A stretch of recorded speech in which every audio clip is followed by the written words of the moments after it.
giày, giày, quần, quần, mũ, mũ, mũ, giày, giày, giày falling, mũ, mũ vào, quần, quần,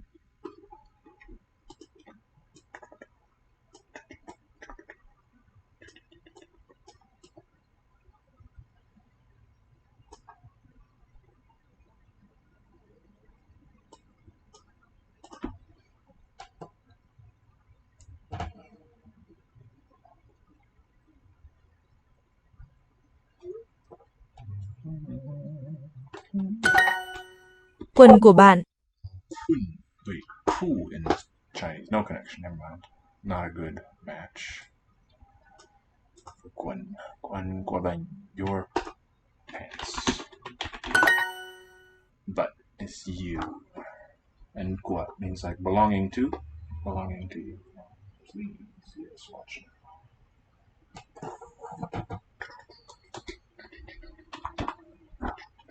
giày, tôi đội mũ, Tôi đội mũ. Can I guess that means I'm wearing a hat? đội. Anh ấy thích đội mũ. I thích đội mũ. Đội mũ. Anh ấy thích đội mũ. Đội Người phụ nữ không mang giày. không mang giày.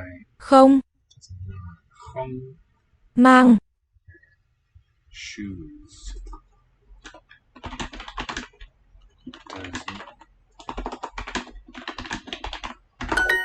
đôi giày, Đôi giày. To wear shoes. A pair of shoes. Oh, look at that. And I wonder if this zai is also Chinese. Đôi, I think, is the Vietnamese reflex. This one will be, let's see, TGDI.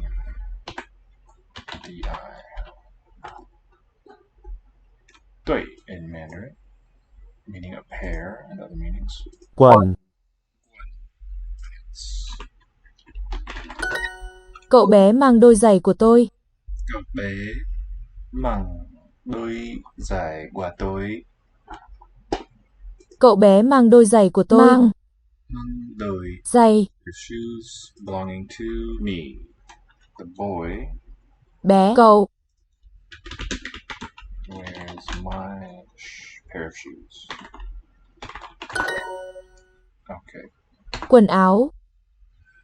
Please watch out. Quần áo. Pants. Which? Áo. Uh-huh. Pants and shirts. Look at that.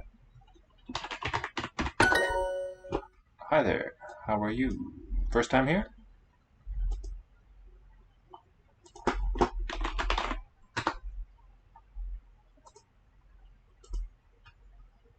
What languages do I know? Well, it's a hard one to answer. I don't know where knowing picks up. I'm learning on Duolingo. Learning 40. Most I'm a beginner. But I know a few well. Which are you most interested in?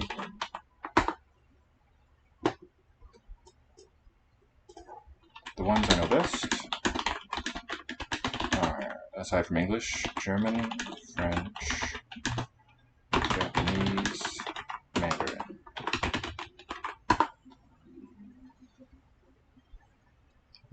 English native from Texas, Spanish, good. Anything you'd be particularly interested in seeing? What is going on? Get it together. Get it together. Come on. So I'm having some issues over here. Quần áo. Doi looks vaguely like Indo-European too. Yeah, I suppose so. Good mnemonic here. This one, of course, doi. Means basically facing, matching. Seems hard.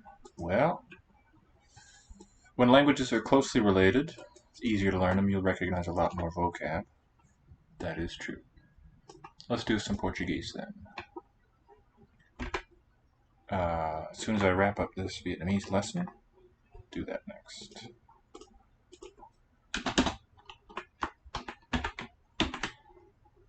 We have this nice compound here. Guan means trousers, áo means shirts, and together they mean clothes. Cậu bé mang đôi giày. I keep forgetting. Wear a pair of shoes. The boy wears shoes.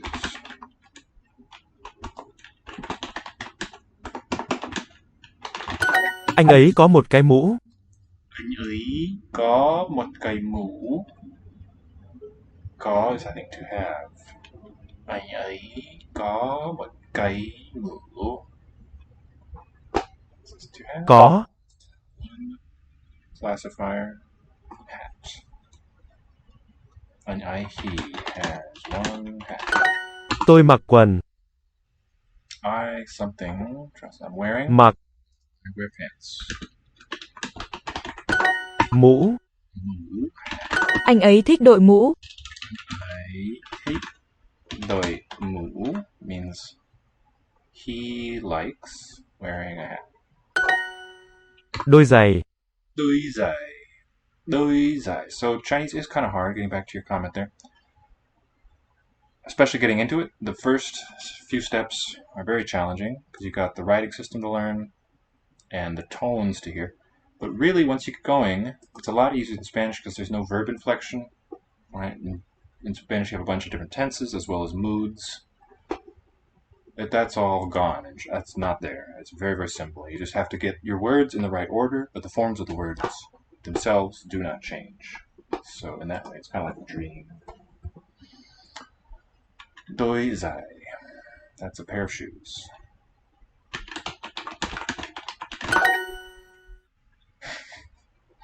There's a lot going on with conjugation. Yeah. Not so much on the Duolingo course, at least not yet. Study it every day, talk to your family. Good.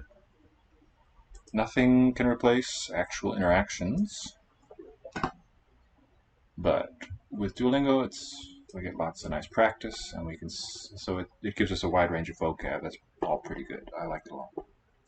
Portuguese. So here in this course, it's teaching us the Brazilian variety, which has far more speakers than the European one.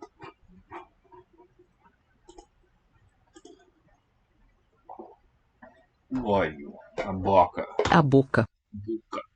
Look at that. A boca. There the O seems raised to U. A perna. Perna. O olho. Olho. LH is a palatal ella, like the double L of Spanish, in some varieties.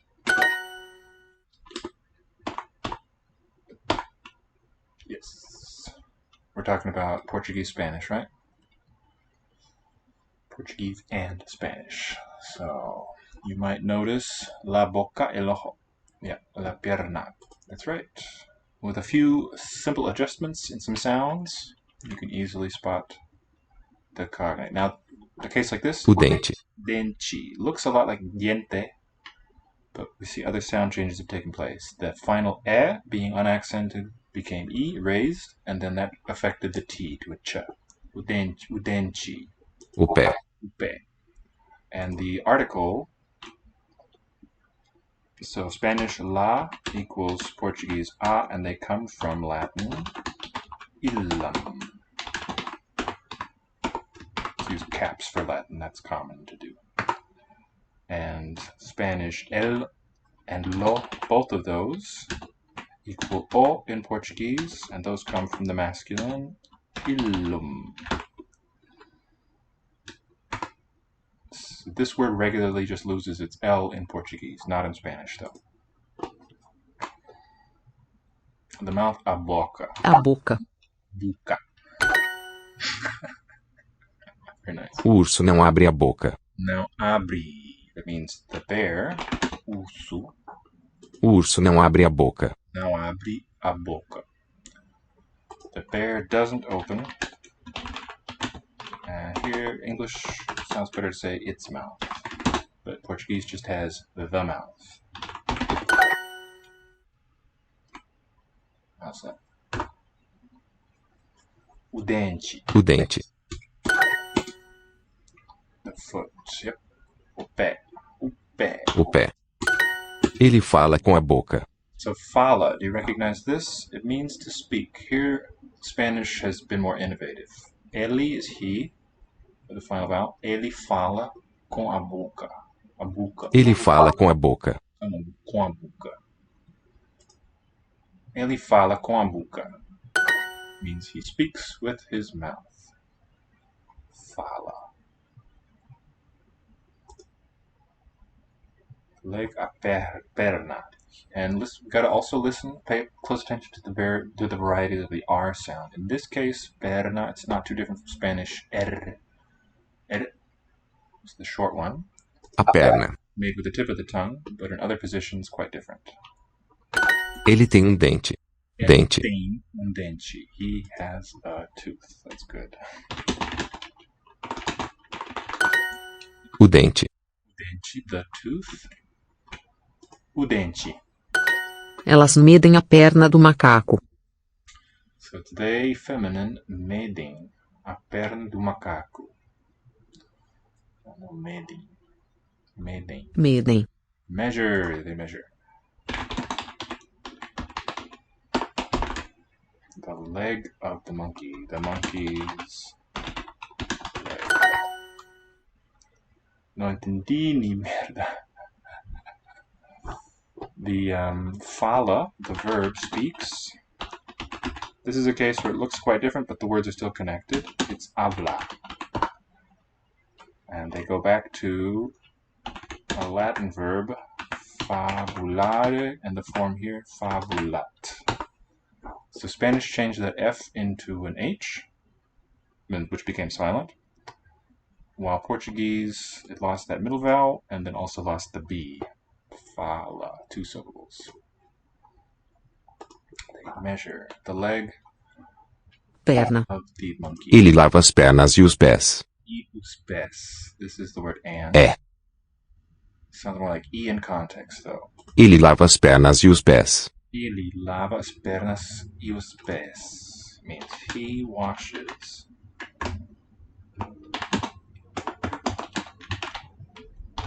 his legs and his feet. Or just the legs. Y and yeah, that's right. That's right. And then what's the rules? Do you sometimes get... No, it's just those two, right? There's no ed, but in Italian you have ed as a variant form. Si. Não sei quem tem 3 pés. Não sei quem tem três pés. So when E has that umbrella-shaped mark above it, the circumflex, I think it's an A sound. Não sei quem tem 3 pés. Três, maybe not so much. Sei. That's you don't know? Sei. I don't know. Não sei. Who has 3 feet? Não sei quem tem 3 pés. Let's hear the numeral again. Não sei quem tem 3 pés. 3 pés. Sounds like the pés is a bit lower quality. A cabeça do pássaro é azul. Do pássaro é azul. Oh, the Z is a voiced one here, not the Spanish sa, but as a cabeça. I think that's the head. So it's the bird's head is blue. Eu abro os olhos. Open the eyes. Ele tem a cabeça amarela. E tem a cabeça amarela. Would be yellow, I think. It is yellow. Well, thank you. I will send you back. I appreciate that. So what I'm doing on this channel, what this channel is all about, is trying to learn everything that Duolingo teaches. And to have fun with it. And also explain what we see along the way. So like I say, a few of these languages I know quite well and can... Okay. Hope to see you again in future, before too long. few of the languages I know quite well, and I'm all about making connections between the languages. There's always an interesting story to tell there. And its head is yellow. How do we say G-L? Delhi, it'll be. This is a nice one. Because with this fused form, a cabeça, we put that noun first. The head of it, we say, cabeça. And then of it. For the possessive, it's not Gili, but Delhi. Because that one gets accented. The verb, that letter. And then because cabeça is feminine, amarela. Like that. Ela tem olhos azuis.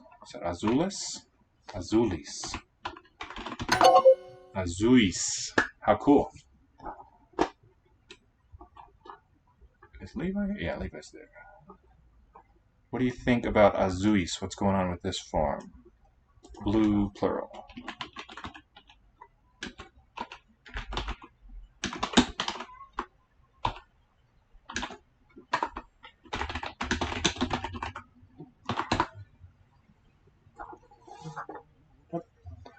Oh, okay. Having a discrepancy here. No, that's all right. Paused due to scroll. There it is. Do you ever write D apostrophe in Latin, or is that just something that most descendant languages do? I have not seen it for Latin. Good question. Meaning of, I presume, right? By the way, how are my sound levels to you? Cats are curious about what's going on.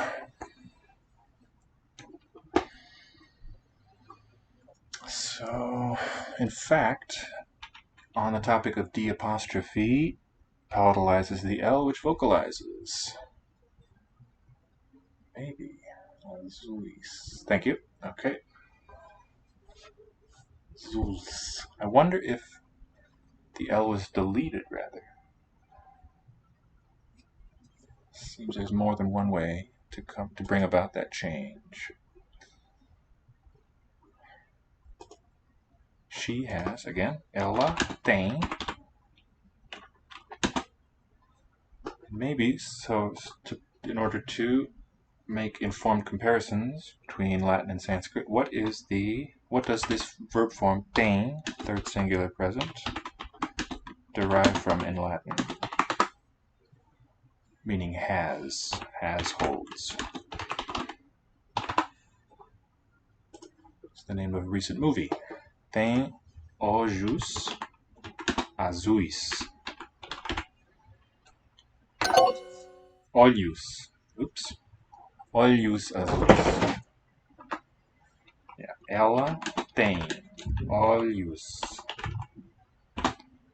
Now this one's masculine. What's that? Olhar or olhos? What's going on there? Azuis. This comes from azules. Azuis. A consonant stem.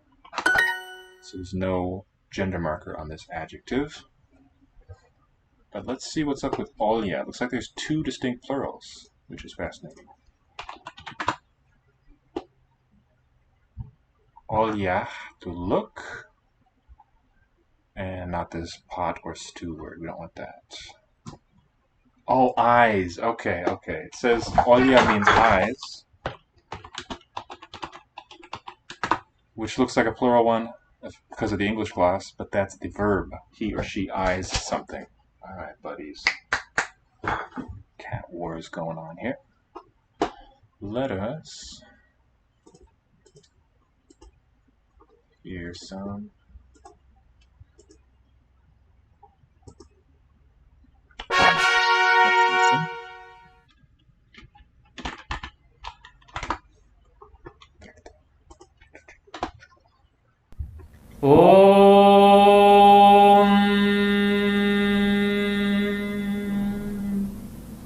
येनाक्षरसमाम्नायमधिगम्य महेश्वरात् कृत्स्नं व्याकरणं प्रोक्तं तस्मै पाणिनये नमः। येन धौता गिरः पुंसां विमलैः शब्दवारिभिः तमश्चाज्ञानजं भिन्नं तस्मै पाणिनये नमः वाक्यकारं वररुचिं भाष्यकारं पतञ्जलिं पाणिनिं सूत्रकारं च प्रणतोऽस्मि मुनित्रयम् ॐ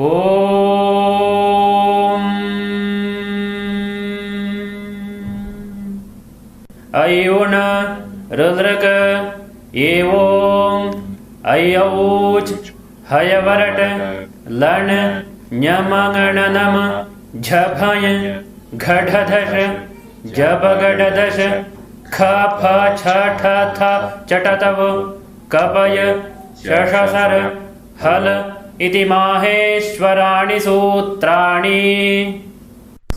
अथ प्रथमोऽध्यायः प्रथमः पादः वृद्धिरादैच अदेङ्गुणः इको गुणवृद्धि न धातुलोप आर्धधातुके इति च दीधीवे वीटाम् हलोऽनन्तराः संयोगः मुखनासिका वचनोऽनुनासिकः तुल्यास्य प्रयत्नं सवर्णं नाज्झलौ ईदूदेद्विवचनं प्रगृह्यम् अदसोमात् शे निपात एका जनाङ् ओत् सम्बुद्धौ शाकल्यस्येतावनार्षे.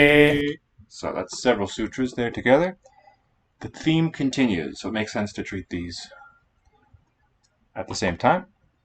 Alright, where are we? Na chalao idudet vivachanam pragrhyam. We're in the pragrhyam section, which we can say means like exemption. It's a cover term for a set of exemptions. Pragrhyam, vocalic R. That word continues through the following sutras. First one tells us in a dual ending, I, U, A. These are exempt, these sounds, with that particular value. Adaso mat. In the pronominal stem adas, after the sound M, the ending, those vowels are also exempt. She is another exemption. So there's a list of exceptions to certain sandhi rules, which will be explained later in the text. And let's take a look at Panini. She, spelled Z for the palatal. The she is a Vedic replacement of bhyas. And we know what bhyas is. The only example of this rule is in the asme that replaces asmabhyam. Pyam. Why is it M there? That might be a mistake. So this is an example of a rule that really just applies to Vedic forms. It's not relevant to later Sanskrit. But it gives us a nice citation, Rig Veda 449. Not really too much to say about this one. The sh is indicatory, a is the phonic substance of this ending. So that's that sutra. The sutra applies just to an old Vedic ending. It's not part of the classical Sanskrit grammar. She nipata eka janang. The next sutra. So, if you could transliterate this for us, Levi, I'll give it to us in a nice big script. Nipata eka janang.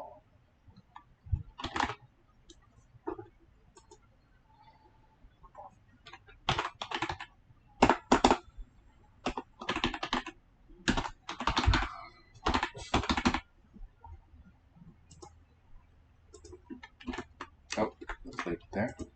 Okay. Nipata eka jana. And while you're thinking about that, let's do some Korean.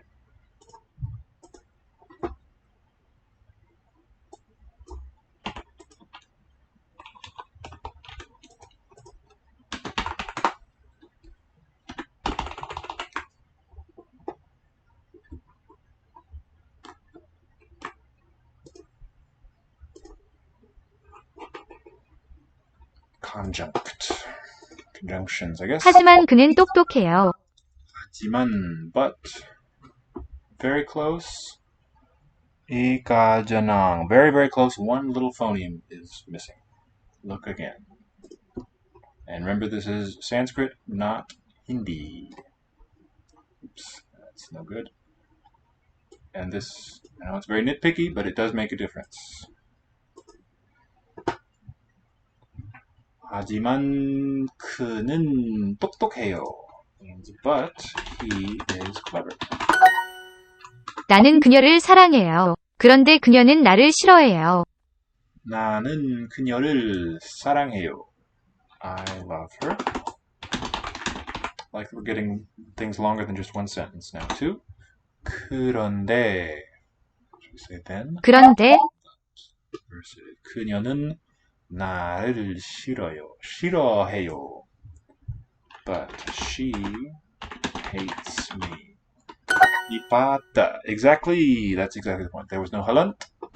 So this final letter keeps its schwa. Exactly. 니빠따. And you note that it's two vowels meeting between these words. 니빠따. A sound has been deleted, namely that visarga. 니빠따하 ikajana. That really is a fusion of two words. Ikaj means eka ach. And ik, I think, survives in Hindi. It's the numeral 1. Ikaj means consisting of one vowel. Suppose you could say it's a bahuvrihi. And anang, the eng is indicatory, it's an it. Un is the negative prefix. So it means, nipata is particle, by the way, particle word. And what the sutra is telling us is that a particle consisting of only one vowel is also pragrhya, exempt, unless it is ang. That's what anang means. The nipata that consists of only a vowel, the nipatas, plural, that consist of only a vowel, are pragrhya, exempt, except for ang.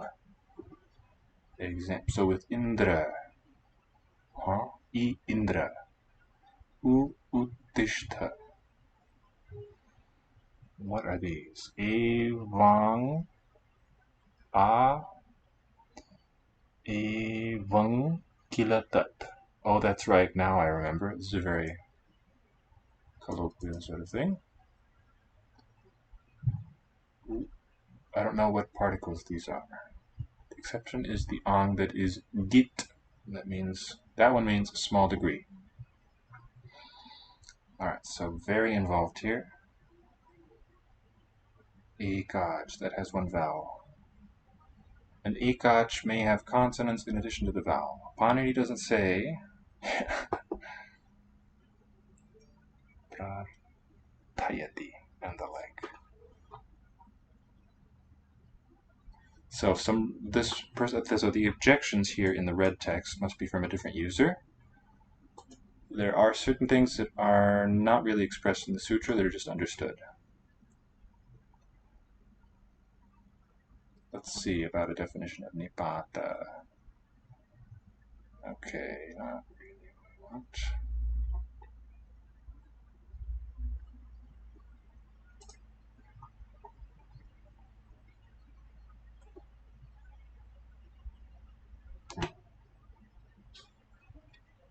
Nipata ekajana.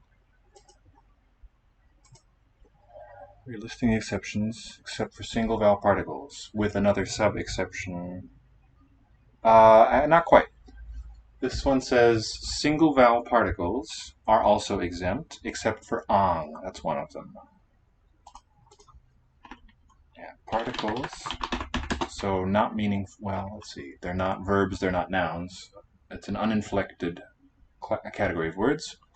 Particles consisting of one vowel are in this class of exemptions called pragrhyam, except for a specific that is called ang.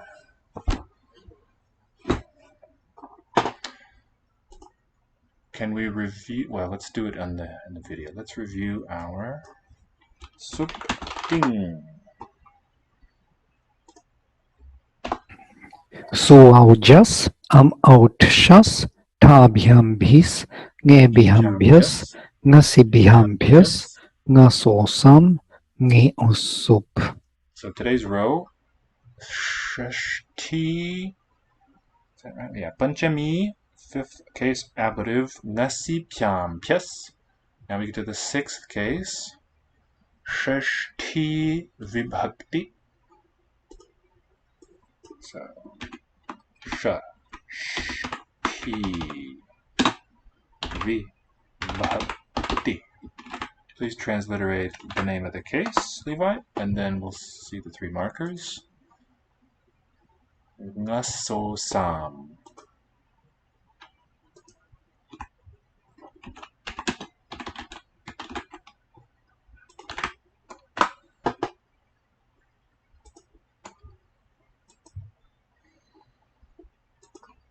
그녀는 치킨을 좋아하는데 야채를 먹어요. 그녀는 치킨을 좋아하는데 adversative 야채를 먹어요. 그녀는 she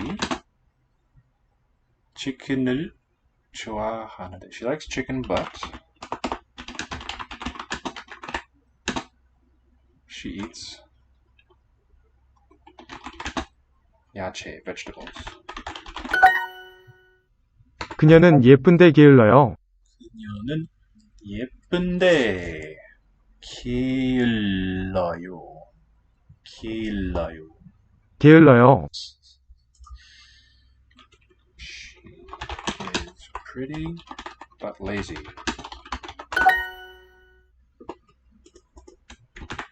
Nasosam. Oh, I should have left that up there. The name of the case. T vibhakti. Let's put it again. Vibhakti. There we go. 먹으러 가자. 먹으러 in order to eat. 가자. Let's go. 이 빵은 맛있지만 저 빵은 맛없어요. 이 빵은 맛있지만 adversative. 맛있지만 저 빵은 맛없어요. This bread is tasty, but 저 빵은 that bread over there tastes bad. Not shashti. A little bit more is there. Note the length and the quality of the consonant. Vibhakti is correct. Apostrophe retroflex, that much is true. Shashti. This is for the numeral called shart by the grammarians. Is that right? No, it's called shush. The final word form will be shart. Closer. Still one detail is missing. It's not shashti, but shashti. Shashti. Let's review those sounds. So vibhakti, no problem there. That's the word for case. Here we have this consonant. But I think you're confusing it with this consonant. Well, I see that you are. Don't just think that. I've got evidence. So contrast these guys. Shashti, getting closer. Yeah, it should really be, for clarity. This combination cannot occur, but to use the signs consistently, both S's are retroflex, and so is the stop. Shashti. Sixth case. What is the sixth case, please? Refresh here. 고양이가 먹지만 음식을 싫어해요. 고양이가 먹지만 음식을 싫어해요.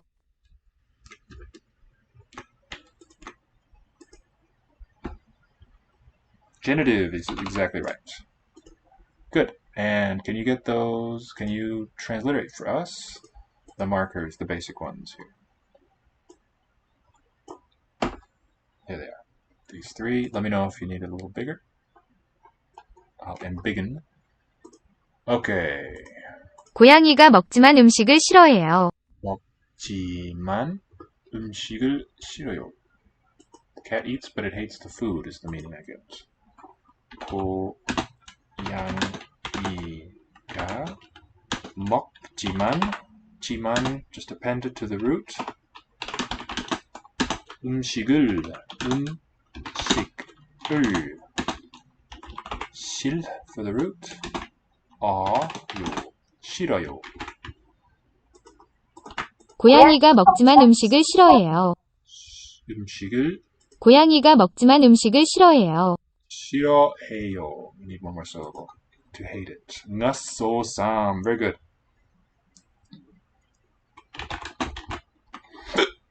싫어해요. So the nga, of course, is indicative. Ngas is indicatory. It's an it letter, a label letter. Let's see.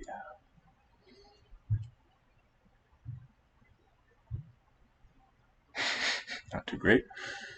Maybe not too. 고양이가 자러 집에 가요. Let's think about some Latin genitives. For instance, miles, soldier, warrior. What's the genitive?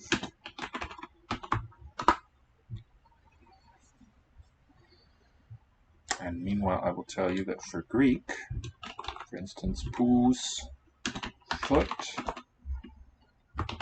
the genitive is podos. It's kind of an irregular noun. 고양이가 자러, in order to sleep. 집에 가요. The cat goes home to sleep. 이 자동차는 작은데 비쌉니다. 이 자동차는 작은데 비쌉니다.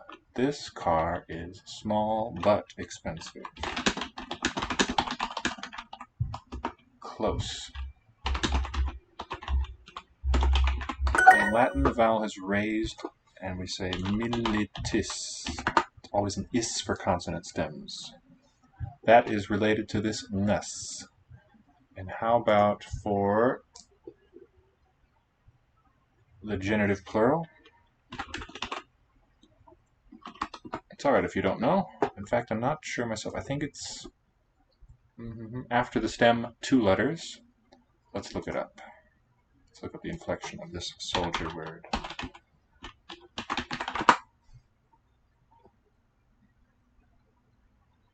Yeah, that's what I thought it was. Okay, and back away. There's a length difference. Sanskrit has a long vowel here, always. But there was apparently some variability there in Indo-European. 남자아이가 한국어를 배우는데 영어도 배워요. 남자아이가 한국어를 배우는데 the boy studies Korean, but 영어도 배워요. Learns English too. Not studies. Both verbs are to learn. 배우는데 배워요. 하지만 저는 키가 커요. 하지만 저는 키가 커요. But I'm tall. 하지만 저 사람은 남자가 아닙니다. Militam. There was a length mark used in Latin, but it's not. In some inscriptions it exists. Militum. Let's do maybe an easier one.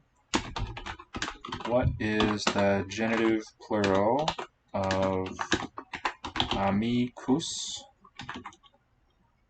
Amica, these 2 nouns. What was it there? These you see a bit more often. Commoner noun class.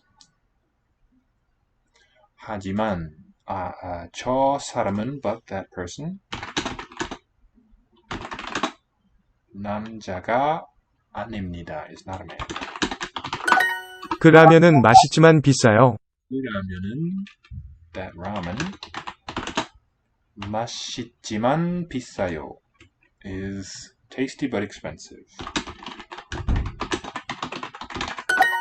Do you think is it too dark right now? I can bring another lamp to maybe lighten it up, or try that. 그런데 그것은 너무 비싸요.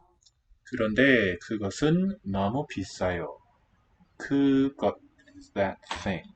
그런데 adversative. Let's say but. Amicarum, amicorum. Yeah, other way around. Exactly, that's right. The arum and orum endings are more common. They are extensions, elaborations of the basic plural.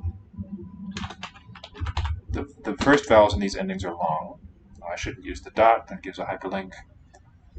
So the Latin genitive plural always ends in and that's related to this always long in Sanskrit though, or nearly always.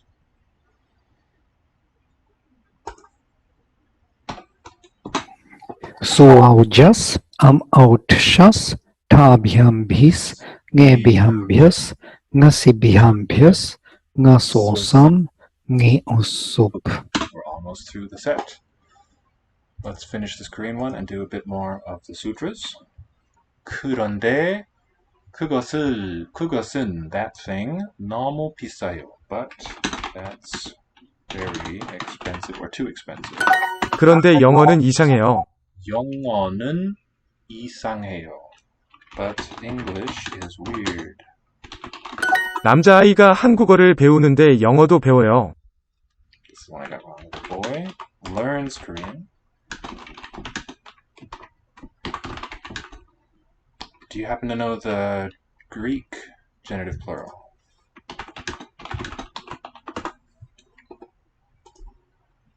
The boy learns Korean but learns English too. This one is related. And we see a regular sound change. Let's get a Greek.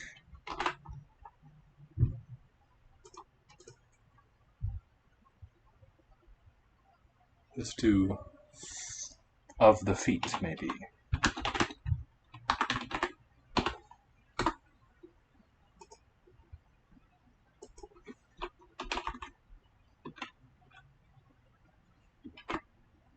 Nice. I can type the tilde to get the circumflex. That one has the ending on, which agrees with length, and ancient Greek changed its final M into an N always. I happen to not. Yes. Didn't see that there.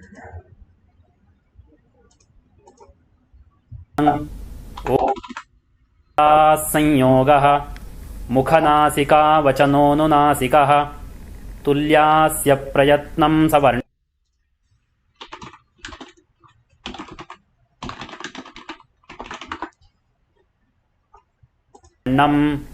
नाज्झलौ ईदूदेद्विवचनं प्रगृह्यम् अदसोमात् शे निपात एका जनान् ओत्. So, can you transliterate the next sutra?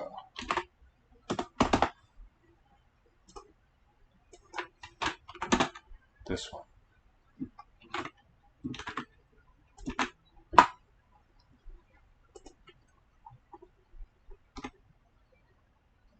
And I'm not sure what this thing is. Let's look it up here. A nipata that ends in O. Still talking about nipata and still talking about pragrhya. Aho ape, some examples here. Aho apehi. Hey you, get out of here. Abaho bhago agho apurvasya. Nope. Ot. Yeah, exactly. Ot. Very good. And the T is indicatory. It means the phoneme O. Just that one phoneme. And as this helpful website tells us, it's still talking about nipatas, particles. A particle ending in O is also exempt from certain sound adjustments. It was sung on a longer note. Yeah. So this, we're almost... Oh, actually, no, it continues for a while. Never mind. I was going to say we're almost to the pragrhyam section, but it goes on.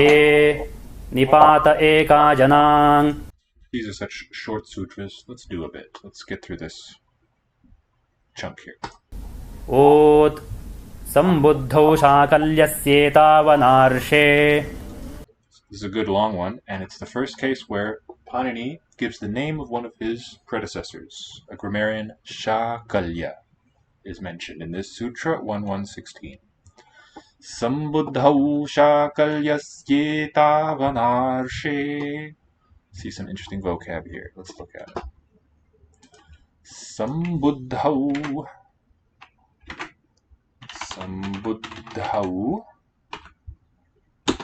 Shakalyas. How do we get the sh? Vowel C. X to make, oh how cool! X to make a half consonant. X is the halant sign. It's the font for chandas. I don't, oh, is it S apostrophe maybe? Nope.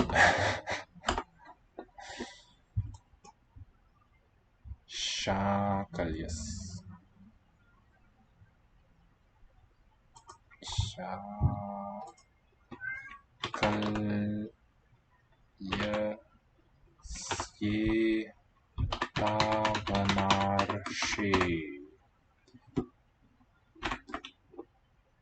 Alright, next bit to chew on. This will be the most complicated one in this section.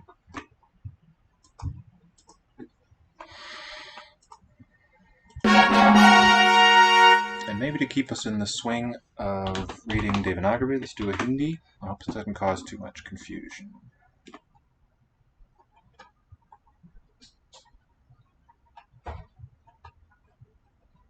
There we go.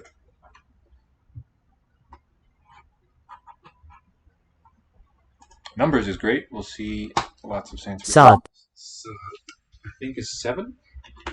Saptam in Sanskrit. Sapta. Saptan. Sambuddha. Very close. Sha. Very good. Tilde. Why not? Yeah, great. Good choice there. Shakalyas. Yetav anashe. Okay. Look again at the first word. Only one of the stops is incorrectly transcribed. And there's a vowel length thing with the second, what's written as a single word. And there one consonant is missing. It's a little hard to spot. Don't beat yourself up. So let me just draw attention to this extra loopy horn there on this final consonant letter. And sh would look like 21. Here it looks like 211.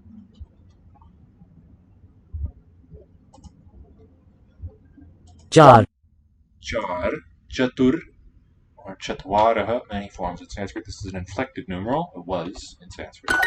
Sambuddha. No, okay, that's what you already put. Never mind. Nope, not really.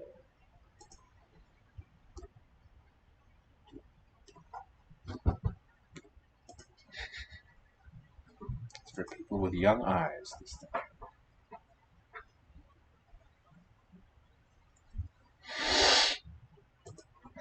आठ Ashta, unaspirated in Sanskrit. 8.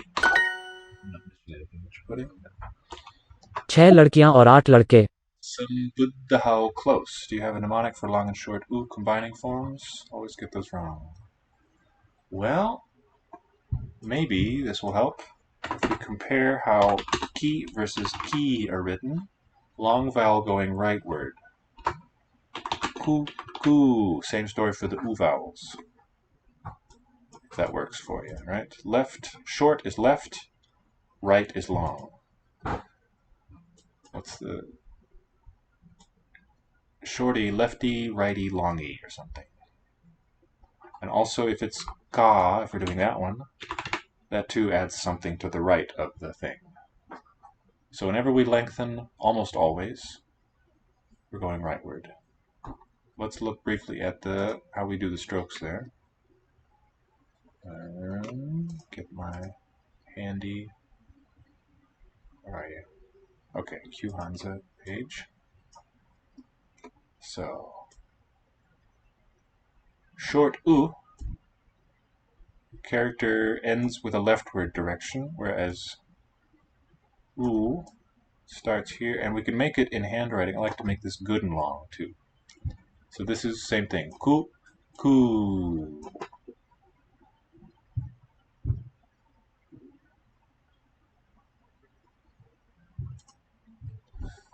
6 लड़कियां, girls, और 8 लड़के, 6 girls and 8 boys. We see some lengthening happening. Arshta in Sanskrit has a short vowel. Maybe it's compensatory because the S has gotten lost. Yeah, that's right. The short U looks exactly like Vav, which may be counterintuitive because the Vav on on the line is always long. But if that helps, yeah, it looks like it's cognate with it as far as the writing system. It's the very same thing. And in fact, the initial U of Sanskrit reflects that Vav shape. And the long one, remember, adds a mark to the right.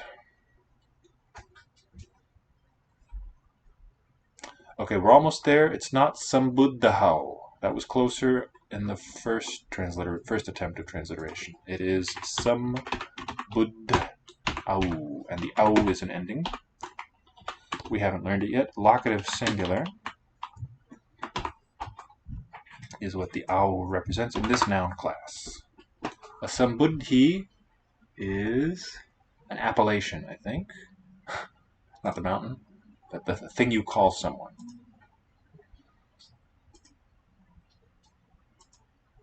Like a vocative, a term of address.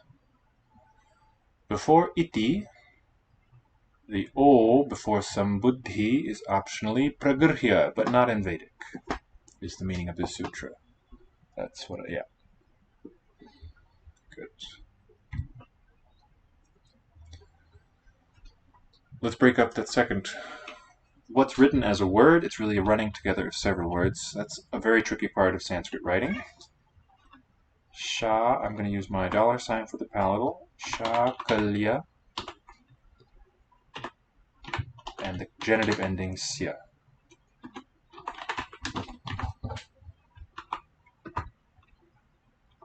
Means, this use of genitive means in the opinion of, or in the grammar of, shakalya.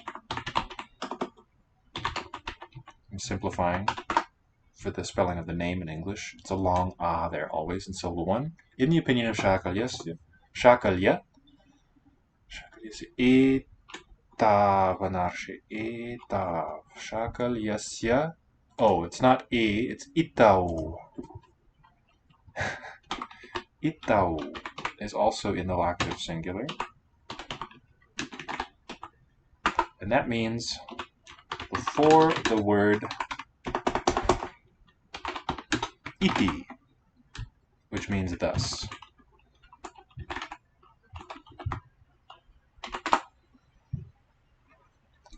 Sambuddhau shakalya setav anarshe, another negative compound. This is a derivative of the word rishi. Have you ever encountered in English the word rishi?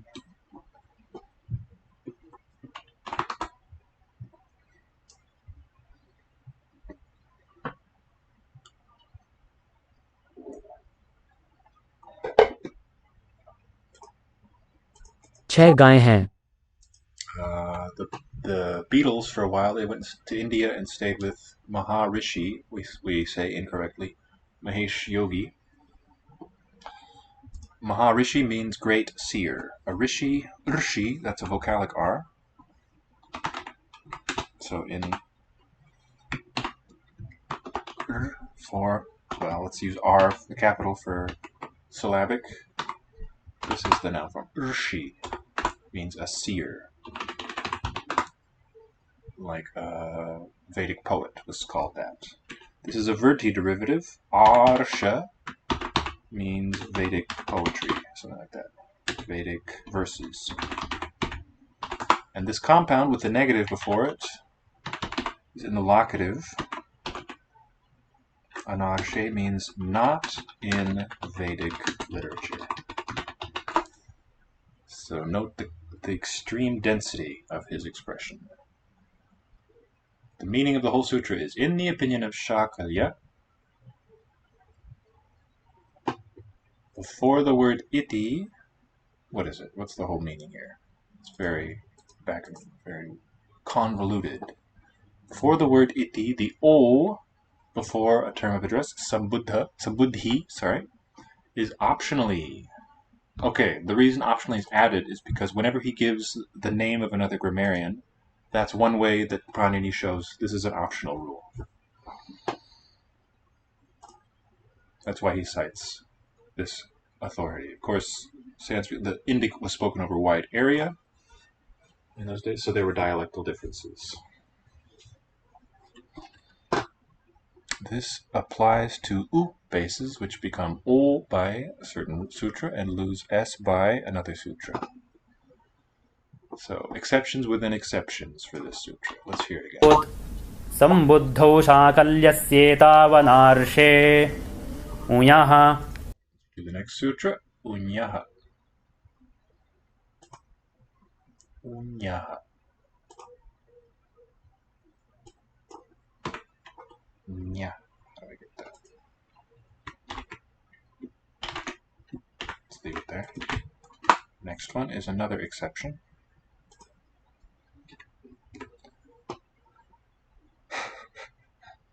Arsha literature, meaning Vedic. The Pragrihya is forbidden. Brahma bandha vitya bravit. He said Brahma bandho. Is it despective? Like showing despicable. Unyaha, very good. And what is unya? He's using capital J for nya.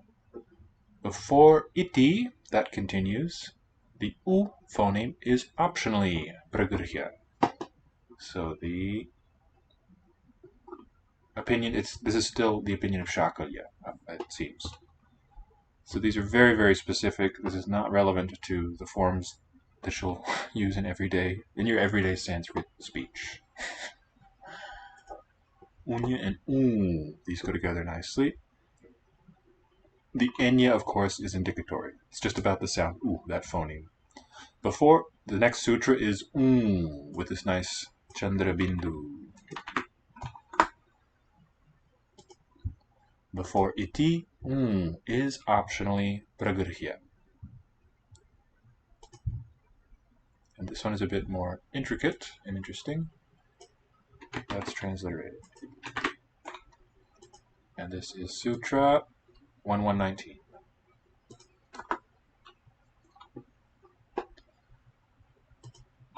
बुद्धौ शाकल्यस्येतावनार्षे उञः ऊँ ईदूतौ च सप्तम्यर्थे दाध. With nasality, the capital N, that works. And this one is the last sutra in this section. We'll end it here for today. Idutau cha saptamyarthe. 6 गायें हैं. Che, that's 6. Gaye. Spelled chaha. 6 Gaye. गायें हैं. There are 6 cows. Idutau cha saptamyarthe.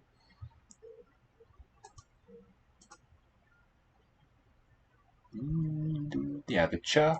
Here, this person has written them together, but it's also common to write cha as a separate word. Saptamyarthe. Note the cluster on the final syllable again. Idutau cha saptamyarthe. Drama. Panch. Pancha, another short one in Sanskrit, which is lengthened for 5. Julia के पास 8 बिल्लियां हैं. Julia ke paas 8 billion hai. There are 8 cats with Julia. Julia has 8 cats. So paas we might gloss as possession or something. Julia's possession are 8 cats. 7 आदमी हैं. 7 आदमी hai. Idutau, close, cha saptamyate. It is more than short a. It is that idutau is correct. Yes. The last component there with the case ending is arte, locative singular. Artha means meaning. And this one can also mean like goal or intention. It's a component in the name Siddhartha. Siddhartha, rather. Fusion of two short vowels into long. Siddhartha is a name meaning whose ambition or whose goal is attained. Having an attained goal. A Bahuvrihi compound. Alright, I need to go kick someone out real quick. Someone's being a lot of trouble. Be back ASAP. I know you gotta go soon, Levi.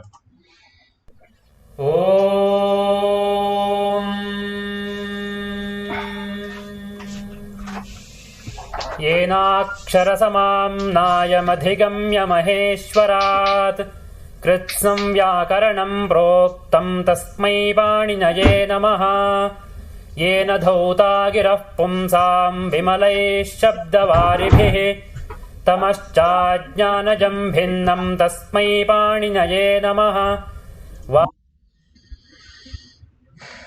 Anyway, 7 आदमी हैं. There are 7 men. 4 हाथी और 5 घोड़े 4 हाथी और 5 घोड़े. 4 elephants and 5 horses. 6 6. 1 2 3 4 5 1 2 3 4 5. 8 लोग हैं 8 लोग हैं. 8 worlds. There are 8 people. उसके 7 बेटे हैं उसके 7 बेटे हैं. 7 7 बेटे. Recitation video with the endings. Absolutely. I just search for supting whenever I want it on YouTube. Let me know if that works. The S may not be part of it. Actually, let me just try it myself. Looks like it works. Sup and ting, Sanskrit verbs, nouns.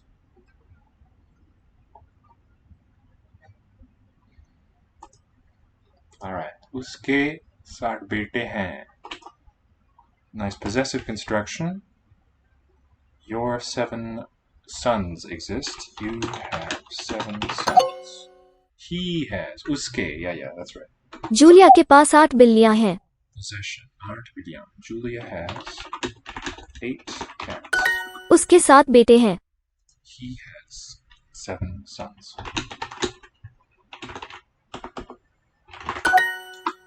There it is.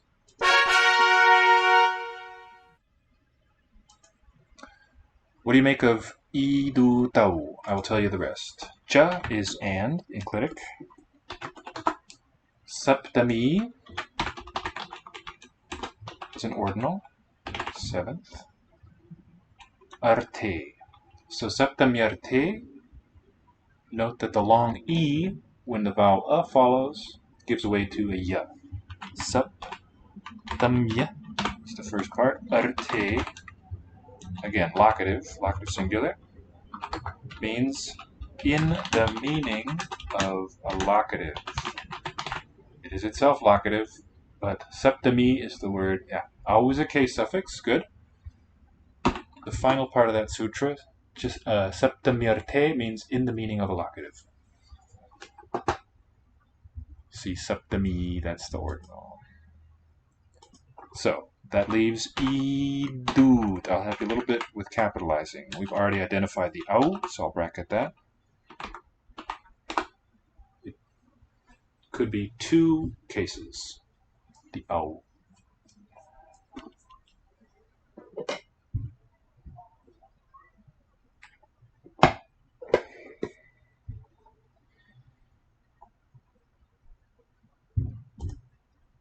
I won't do any more Duolingo for now. We'll just wrap up Panini here.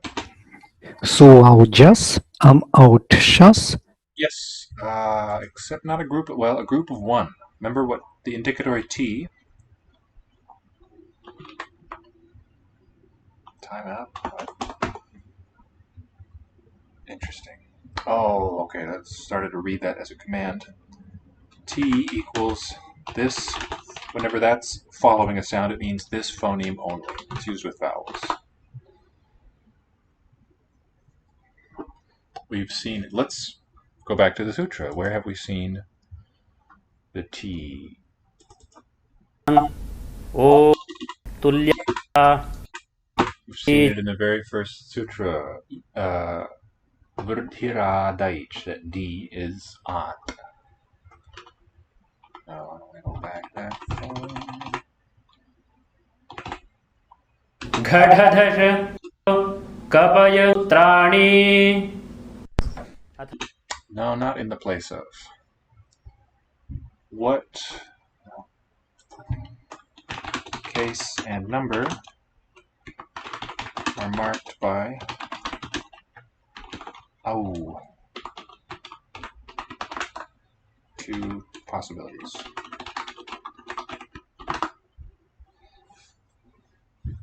In the place of, if it meant that, it would be in the locative. No, this is not locative. Oh, we have seen it, but that's so. Right. Yes, we have some apparent homophony. So for this, we have to know what the stem looks like. Au signals locative singular if stem ends in I or U. Those two. We saw vibhaktau because it's vibhakti, and itau based on iti. But this one is a consonant stem. The T of ut is the last sound of the stem, so we get au. This is one of the basic exponents. Su aujas orchas, ta pyam pis, nge pyam pyas, nasi pyam pyas, naso sam. It was within those that we've learned. Two owls are there.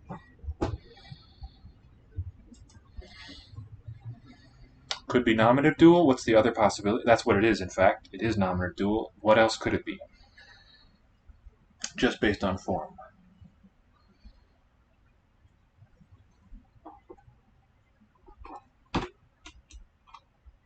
Yes, exactly. Very good. Au and out. The T is indicatory. They will sound the same. So maybe let's open up the floor for questions, if you will. So you've mentioned a couple times, you've sort of wondered what's up with the placement of the it markers in the nominative, in the case ending paradigm. Well, when you have that duh there after accusative, that allows you to use this siglum, surta. And what does surta mean? Beginning with su, ending with duh.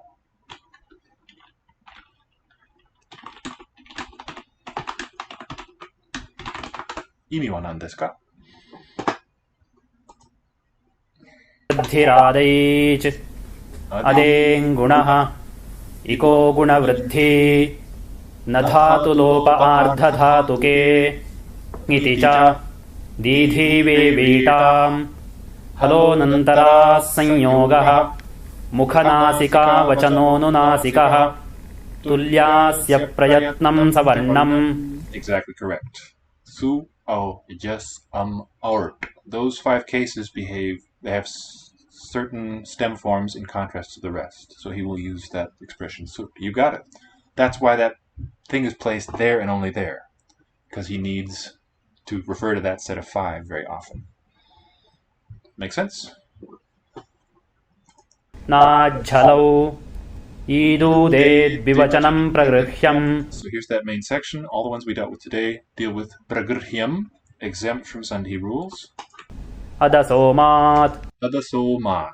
In the stem adas, after an M, the endings E, U, A, not all are relevant, will be exempt. शे. She, the Vedic ending A is exempt. निपात एका जनां. Nipata eka jana. Particle consisting of one vowel is exempt except for ang. Makes sense. Pragrhyam. That's not what the word means all the time, but that's how we can understand it in this context. Yeah, it's pra. The root is gr. Graha. Ya is a suffix. M is the final ending there. Pragrhyam.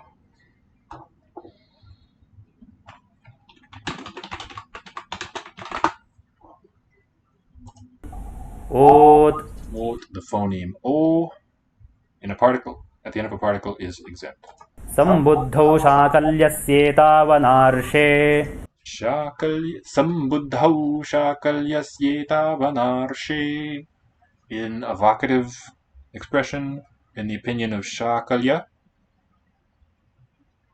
before the word iti, except in the Vedas, is what this sutra expresses. Unyaha. Unyaha, those sounds too, in the opinion of Shakalya, are exempt from sandhi. Idutau cha saptamyarthe. Idutau cha saptamyarthe. These two are exempt. It means what's going on? Why is there no explanation? The endings e and u are also exempt if it's in the meaning of a locative. That's what this final sutra in that section tells us. So, I wish you a pleasant dinner. Maybe we'll do a second stream in an hour or so. Let me know how you feel. See you next time.